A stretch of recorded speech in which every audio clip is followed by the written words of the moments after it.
പ്രിയമുള്ളവരെ, നമ്മുടെ രാജ്യം അല്ലെങ്കിൽ നമ്മുടെ സംസ്ഥാനം എത്രയൊക്കെ പുരോഗമിച്ചു എന്ന് പറഞ്ഞാലും ഇവിടെ നിന്ന് വിട്ടുപോകാത്ത ചില ജീർണതകളുണ്ട്. അതിലൊന്നാണ് വർഗീയത, മറ്റൊന്ന് ജാതീയത.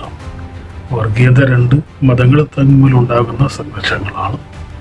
എന്നാൽ ജാതീയത എന്ന് പറയുന്നത് ഒരു പ്രത്യേക മതത്തിൽപ്പെട്ട ആളുകൾക്കിടയിലുള്ള വിവേചനങ്ങളാണ്.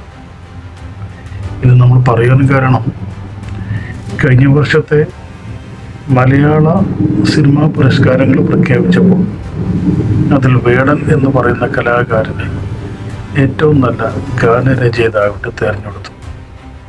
ഇത് ഇഷ്ടപ്പെടാത്ത ഒരുപാട് ആളുകൾ നമ്മുടെ സമൂഹത്തിലുണ്ട്. ഇഷ്ടപ്പെടാതിരിക്കാനുള്ള കാരണം എന്ന് പറയുന്നത് പ്രധാനമായിട്ടും ഈ ജാതീയമായ വേർതിരിവാണ്. ജാതീയമായ ചിന്ത ഇവരുടെ ഉള്ളുകളിൽ ഇപ്പോഴും പ്രൗഢമായി ഇരിക്കുന്നത് കൊണ്ടുമാണ്.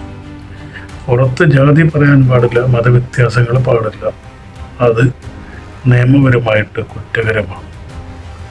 അത് അറിയാവുന്നവർ പുറമെ അത് പ്രകടിപ്പിക്കില്ല എങ്കിലും അകമേ ഈ ജാതി ചിന്തയുമായിട്ട് തന്നെയാണ് നമ്മുടെ സംസ്ഥാനത്ത് മുന്നോട്ട് പോയിക്കൊണ്ടിരിക്കുന്നത്. ജാതി എന്ന് പറഞ്ഞാൽ അങ്ങനെയൊന്നും തൂത്തെറിയാൻ പറ്റാത്തൊരവസ്ഥയിൽ നമ്മുടെ സമൂഹത്തിലെയും വേരൂന്നി നിൽക്കുന്നുണ്ട്. അത് പുറമേ പ്രകടിപ്പിക്കില്ല എന്ന് മാത്രമേ ഉള്ളൂ. പുറമേ സോഷ്യലിസ്റ്റായി നടക്കുന്ന പലരും അകമേ ഈ ഫ്യൂഡലിസ്റ്റ് ചിന്താഗതിയുമായിട്ട് തന്നെയാണ് മുന്നോട്ട് പോകുന്നത്. അപ്പോൾ വേടന് ഏറ്റവും നല്ല രചയിതാവിനുള്ള അവാർഡ് കിട്ടിയപ്പോൾ അതിൽ ഇഷ്ടം തോന്നിയ ആളുകൾ പല രീതിയിലും ഈ വേടനെ കുറ്റം പറയുന്നുണ്ട്, ആക്രമിക്കുന്നു. പ്രത്യേകിച്ച് അദ്ദേഹത്തിൻ്റെ വരികൾ, അദ്ദേഹത്തിൻ്റെ ആശയങ്ങൾ അതിഷ്ടപ്പെടാത്ത ആളുകളാണ് ഈ പാട്ടിൻ്റെ അല്ലെങ്കിൽ അദ്ദേഹം എഴുതപ്പെട്ട പാട്ടുകളുടെ ഛന്തോബദ്ധതയെ ചോദ്യം ചെയ്ത് രംഗത്ത് വരുന്നത്. അതായത് ഒരു പാട്ട് അത് സിനിമാ പാട്ടാണെങ്കിൽ കൂടി അത് എങ്ങനെ എഴുതണം എന്നുള്ളതിന് നമ്മുടെ രാജ്യത്ത് ഒരു ക്ലീശയുണ്ട്. എന്ന് പറഞ്ഞാൽ നമ്മുടെ സംസ്ഥാനത്ത് അതിന് ചില ചിട്ടവട്ടങ്ങളുണ്ട്.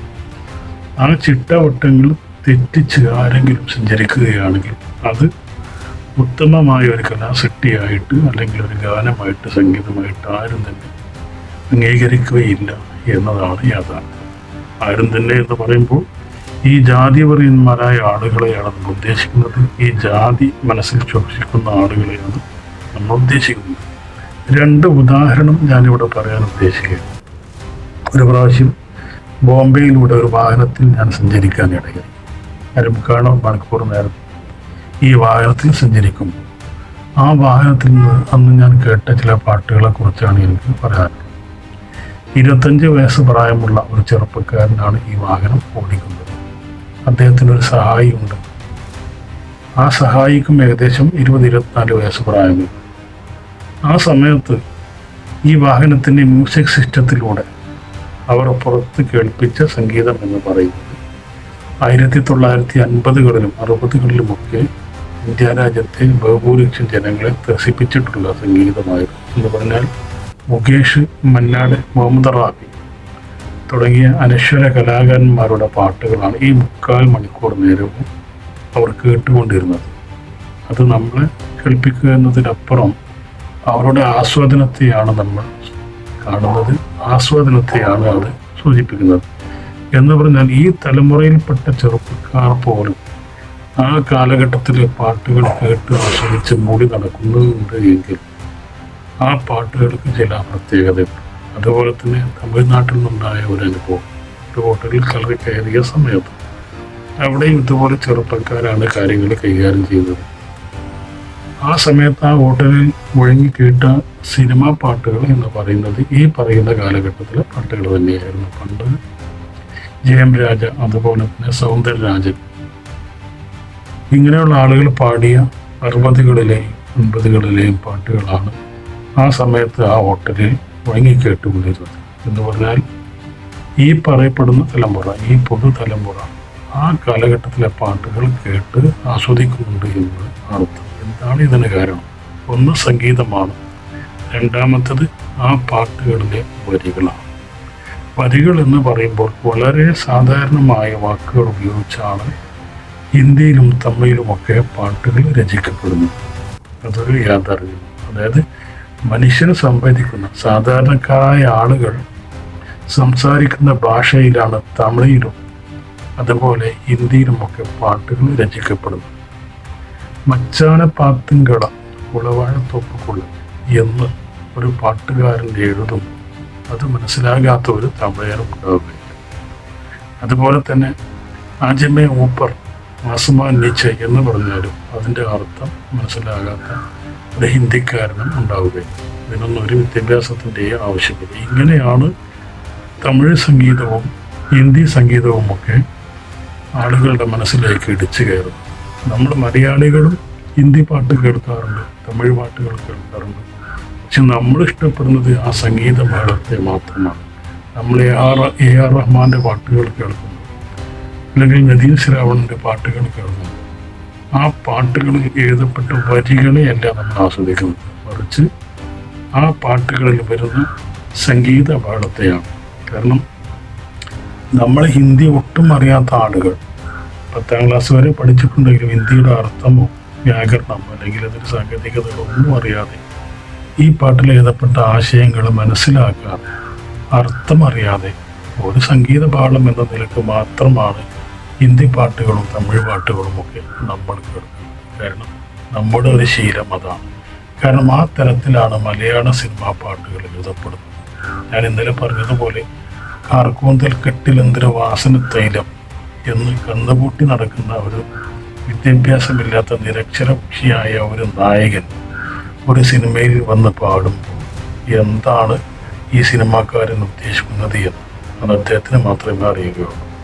അതുപോലെ തന്നെ പ്രമദവനം വീണ്ടും തുടങ്ങിയ പാട്ടുകളൊക്കെ കേൾക്കും. ഈ വക പാട്ടുകളിലൊക്കെ എന്താണ് കവി ഉദ്ദേശിച്ചത് എന്ന് പലപ്പോഴും ഈ കവിക്ക് മാത്രമേ മനസ്സിലാവുകയുള്ളൂ. സാധാരണക്കാരായി വിദ്യാഭ്യാസമില്ലാത്ത ആളുകളെ സംബന്ധിച്ച് ഇത്തരത്തിലുള്ള മലയാള പാട്ടുകളുടേതും അർത്ഥം മനസ്സിലാക്കാനുള്ള കഴിവ് നമുക്കില്ല. അത് മനസ്സിലാക്കിക്കൊണ്ടല്ല നമ്മൾ ഈ പാട്ടുകൾ കേൾക്കുന്നത്. നമ്മൾ ഇഷ്ടപ്പെടുന്ന ഈ സംഗീതത്തെ മാത്രമാണ്, അല്ലാതെ അതിനകത്ത് എഴുതപ്പെട്ട വരികളല്ല. ആ വരികളിൽ എന്താണ് എഴുതിയിട്ടുള്ളത് എന്ന് ഒട്ടുമിക്ക മലയാള സിനിമാ ഗാനങ്ങളും നോക്കിക്കഴിഞ്ഞാൽ അതിൻ്റെ രചയിതാവിന് മാത്രമേ മനസ്സിലാവുകയുള്ളൂ. അല്ലെങ്കിൽ മലയാളവും സംസ്കൃതവുമൊക്കെ പഠിച്ച് അറിവ് നേടിയ ആളുകൾക്ക് മാത്രമേ അത് ആസ്വദിക്കാനുള്ള കഴിവുകളും ഉണ്ടാവുകയുള്ളൂ. കാരണം അത്രമാത്രം സാഹിത്യ ഭംഗികളും അത്രമാത്രം സംസ്കൃത പദങ്ങളും കുത്തി നിറച്ചുകൊണ്ടാണ് മലയാളികൾ സിനിമാ പാട്ടുകൾ വരെ എഴുതുന്നത്. അതുകൊണ്ട് കഥകളി പോലെയാണ്, അല്ലെങ്കിൽ കഥകളി സംഗീതം പോലെയാണ് നമ്മുടെ മലയാള സംഗീതം, അല്ലെങ്കിൽ മലയാളം സിനിമാ ഗാനങ്ങൾ എന്ന് പറഞ്ഞാലും തെറ്റില്ല. കാരണം കഥകളി പഠിച്ചവന് മാത്രം മനസ്സിലാകുന്ന ഒരു കലാരൂപമാണ്. അതുപോലെ തന്നെയാണ് നമ്മുടെ മലയാളം പാട്ടുകളും. അത് ഭാഷ നന്നായി പഠിച്ചവന് മാത്രമേ ആസ്വദിക്കാൻ സാധിക്കുകയുള്ളൂ. അവിടെയാണ് ഈ ഹിന്ദി പാട്ടുകളും തമിഴ് പാട്ടുകളുമൊക്കെ നമ്മുടെ മുകളിൽ പോകുന്നത്. ഇവിടെ നമ്മൾ പറയാൻ കാരണം, ഈ കാര്യങ്ങളൊക്കെ പറയാൻ കാരണം, ഇത്തരത്തിൽ പാട്ട് എഴുതുന്ന ആളുകൾക്കാണ് മലയാളത്തിൽ പുരസ്കാരങ്ങൾ കിട്ടിയ ചരിത്രമുണ്ട്, കൊടുക്കാൻ പാടുള്ളൂ. അങ്ങനെ ഒരു അലിഖിത നിയമമാണ് മലയാളികൾക്കുള്ളത്. എന്ന് പറഞ്ഞാൽ ഈ ജാതി ചിന്തയും മതചിന്തയും ഒക്കെ, ഈ കുലീനത്വ ചിന്തയും ഒക്കെ മനസ്സിൽ വെച്ച് പുലർത്തുന്ന ആളുകൾക്ക് ഉള്ളത്. അതുകൊണ്ടാണ് ഇവരൊക്കെ വേടൻ അവാർഡ് കിട്ടിയതിനെ അത് നിശിതമായിട്ട് വിമർശിച്ചുകൊണ്ട് രംഗത്ത് വരുന്നത്. അതിനവർ പല കാരണങ്ങളും പറയുന്നുണ്ട്. അതിലൊന്ന് ഈ വേടൻ ഒരു പീഡകനാണ് എന്നുള്ളതാണ്. അദ്ദേഹത്തിനെതിരെ പീഡന കേസുകൾ നിലനിൽക്കുന്നുണ്ട്, കഞ്ചാവ് കേസ് നിലനിൽക്കുന്നുണ്ട്. ഇനി പീഡന കേസിൻ്റെ കാര്യമാണ്. ഒരു സ്ത്രീ കൊച്ചിയിലുള്ള വേടനെ കോഴിക്കോട്ടേക്ക് വിളിച്ചു വരുത്തി 2 ആഴ്ചയോളം വേടനെ തൻ്റെ ഫ്ലാറ്റിൽ താമസിപ്പിച്ച് വേടനോട് ശാരീരിക ബന്ധം പുലർത്തി.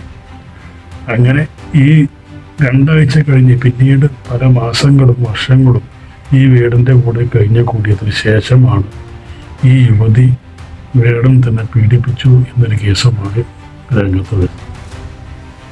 ഇത് എന്ത് തരം പീഡനമാണ് എന്ന് നമുക്ക് മനസ്സിലാകും. ഏതായാലും 5-6 മാസം ഒരു ചെറുപ്പക്കാരനെ തൻ്റെ മുറിയിലേക്ക് വിളിച്ചു വരുത്തി അവൻ്റെ കൂടെ കഴിഞ്ഞ് ഈ പ്രവൃത്തി മാസങ്ങളായിട്ട് വീണ്ടും തുടരുകയും വർഷങ്ങളായിട്ട് തുടരുകയും ചെയ്ത് അവസാനം ഈ ചെറുപ്പക്കാരനെതിരെ പീഡനം നടത്തിയെന്ന് പറഞ്ഞുകൊണ്ട് വിദ്യാഭ്യാസവും വിവരമുള്ള ഒരു യുവതി രംഗത്ത് വരികയും കേസ് ഫയൽ ചെയ്യുകയും ചെയ്തതാണ് സംഭവിച്ചിട്ടുള്ളത്. ഇത് എന്ത് തരം പീഡന കേസാണ് എന്ന് നമുക്ക് മനസ്സിലാവുന്നത്.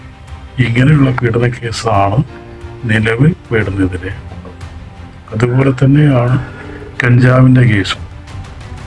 ഇന്നത്തെ കാലത്ത് കഞ്ചാവ് അല്ലെങ്കിൽ മയക്കുമരുന്ന്, മദ്യം ഇത് ഉപയോഗിക്കാത്ത ആളുകൾ എവിടെയാണുള്ളത്? വിരലിൽ എണ്ണാവുന്ന ആളുകളുണ്ടാവും, പ്രത്യേകിച്ച് കലാകാരന്മാർ. അത് പാട്ടെഴുത്തുകാരായാലും ശരി, ഇനി അഭിനേതാക്കളായാലും ശരി, സാഹിത്യകാരന്മാരായാലും ശരി, മയക്കുമരുന്ന്, മദ്യം ഇങ്ങനെയുള്ള സംഗതികളൊക്കെ ഇവർക്ക് എന്നും ഉടപ്പിറപ്പിനെ പോലെയാണ്. ഈ വക ലഹരി പദാർത്ഥങ്ങളുടെ ശക്തിയിലാണ് ഇവർക്ക് പ്രചോദനം വരുന്നത്. ആ പ്രചോദനത്താലാണ് അവർ തങ്ങളുടെ സർഗാത്മകത പ്രകടിപ്പിക്കുന്നതും തങ്ങളുടെ രചനകളൊക്കെ നിർവഹിക്കുന്നതും സിനിമകൾ വരെ ചിത്രീകരിച്ച് രംഗത്തിറക്കുന്നതും നമുക്കറിയാം. ഒപ്പം മീട്ടു പോലെയുള്ള ആരോപണങ്ങളും നിലവിൽ പല കലാകാരന്മാർക്കെതിരെയും നിലനിൽക്കുന്നുണ്ട്. അങ്ങനെ മീട്ടു പോലെയുള്ള വിവാദങ്ങളിൽ പങ്കാളികളായിട്ടുള്ള ആളുകൾക്കും അവാർഡ് ലഭിച്ചിട്ടുണ്ട്. ഉദാഹരണത്തിന് മഞ്ഞുമ്മൽ ബോയ്സ് എന്ന് പറയുന്ന സിനിമ, അത് രചിക്കുകയും സംവിധാനം ചെയ്യുകയും ചെയ്തിട്ടുള്ള വ്യക്തിക്ക് ഏറ്റവും നല്ല സംവിധായകനുള്ള അവാർഡ് കിട്ടി. ആ സിനിമയ്ക്ക് ഏറ്റവും നല്ല സിനിമയ്ക്കുള്ള അവാർഡും കിട്ടി.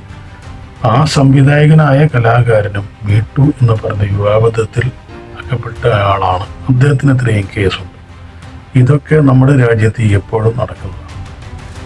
ഇത് സർവ്വസാധാരണവുമാണ്. പക്ഷേ ഇവിടെ ഇതെല്ലാം വിസ്മരിച്ചുകൊണ്ട് വേടൻ എന്ന് പറയുന്ന കലാകാരൻ, അയാൾ ഒരു അധകൃതനായതുകൊണ്ട്, ഒരു ജാതി ശ്രേണിയിൽ താഴ്ന്നവനായതുകൊണ്ട് മാത്രം അദ്ദേഹത്തിന് അവാർഡ് കിട്ടിയതിനെ ചില ജാതി വെറിയന്മാർ പറയുകയും കളിയാക്കുകയും അദ്ദേഹത്തിനെതിരെ നിശിതമായ വിമർശനങ്ങളുമായിട്ട് രംഗപ്രവേശനം ചെയ്യുകയും ചെയ്തിട്ടുണ്ട്. നമ്മുടെ നാടിനെക്കുറിച്ച് നമുക്കറിയാം. പണ്ട് സ്വാമി വിവേകാനന്ദൻ ഇതൊരു ഭ്രാന്താലയമാണ് എന്ന് പ്രഖ്യാപിച്ചിട്ടുണ്ട് കേരളത്തിൽ. അതിന് പോൽപ്പലകമായി അന്നുണ്ടായൊരു സംഭവം എന്താണെന്ന് വെച്ചാൽ, അന്ന് ഒരു താഴ്ന്ന ജാതിക്കാരൻ ഉപ്പ് എന്നൊരു വാക്ക് ഉപയോഗിച്ചത് കൊണ്ടാണ് മാത്രമാണ് ഉപ്പ് എന്ന് ഉപയോഗിച്ച അല്ലെങ്കിൽ പറഞ്ഞ ഒരു വ്യക്തിയെ അന്ന് ജനക്കൂട്ടം തല്ലിക്കൊല്ലുകയാണ് ഉണ്ടായത്. അതായത് താഴ്ന്ന ജാതിക്കാരന് അവൻ്റെ നിത്യോപയോഗ വസ്തുവായ ഉപ്പ് എന്ന് പറയുന്ന വസ്തുവിനെ ഉപ്പ് എന്ന് പറയാൻ പോലുമുള്ള അവകാശം ഇല്ലാതിരുന്നൊരു സമൂഹം കേരളത്തിലുണ്ടായിരുന്നു. അങ്ങനെ ഈ സാധനത്തിന് ഉപ്പ് വേണം എന്നൊരു കടയിൽ ചെന്ന് പറഞ്ഞതിൻ്റെ മാത്രം പേരിൽ ഈ വ്യക്തിയെ അന്ന് ജനക്കൂട്ടം തല്ലിക്കൊല്ലുകയുണ്ടായി. അത്രമാത്രം ജാതി ചിന്ത രൂഢമായ ഒരു സമൂഹമായിരുന്നു കേരളം. ഇത് മനസ്സിലാക്കിയത് കൊണ്ടാണ് ഈ വിഷയം പത്രത്തിൽ അച്ചടിച്ചൊരു വാർത്തയായി വന്നത് ശ്രദ്ധയിൽപ്പെട്ടതുകൊണ്ടാണ് അന്ന് പതിറ്റാണ്ടുകൾക്ക് മുമ്പ് സ്വാമി വിവേകാനന്ദൻ പറഞ്ഞത് കേരളം ഒരു ഭ്രാന്താലയമാണ്. ഇന്നും അങ്ങനെ തന്നെയാണ്. പക്ഷെ ഇന്ന് ഉപ്പ് എന്ന് പറഞ്ഞതിന് ഒരുത്തൻ തല്ലിക്കൊല്ലാൻ പാടില്ല, കഴിയുകയില്ല. കാരണം എന്താണ്?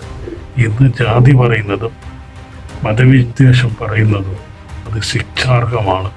അങ്ങനെ ആരെയെങ്കിലും ജാതിപരമായിട്ട് അധിക്ഷേപിച്ചാൽ അയാൾ ജയിലിൽ പോയി കിടക്കേണ്ടി വരും, അത് എത്ര ഉന്നതനായാലും ശരി. പക്ഷേ അങ്ങനെയുള്ള ജാതിപരി ചിന്തകൾ മനസ്സിൽ സൂക്ഷിക്കുന്ന ആളുകൾ ഇങ്ങനെയാണ് രംഗപ്രവേശനം ചെയ്യുന്നത്.